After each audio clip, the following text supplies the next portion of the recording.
Ассаламу алейкум, жамат. Қандайсыздар, жақсылар? Кешкі содаға береке. Ушу Алатау пароуда уйды көріңіздер. 7 айдан өткен боз. 3 баш. Торпоғы еркек мына. Мал өзі 7 айдан өткен боз. Мал тәгі-түгі Бишкектен келген. Өте күшті мал. Өте ұзын мал. Сапаздары. Өте кеңері. Мал өзі 20 литр сүт беріп жүрген мал.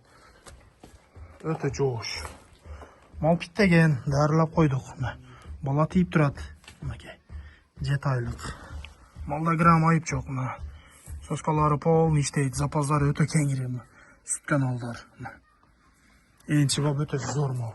Малдың ұзындықтарыны көріңіздер. Өте ұзын, өте күшті мал. Торпоғы еркек мана. Енші бап зор мал. Мал өзі 7 айдан өткен боз. Торпоғы еркек.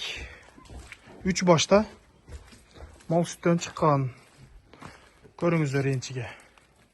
Адрес Қызылкия караванында. Ақчасы 250 000 сом. Аз мас кеми бар. Доставкалар бар. Ушу территориядағыларға, бізге жақын жерге. Көріңіздер. 250 000 сом. Аз мас кеми бар. Енші бап зор мал, шоға жетшіңіздер. Мына өгіз торпоғы 4-ші баласы, қарды дағы 5-ші баласы. Шоға жетшіңіздер.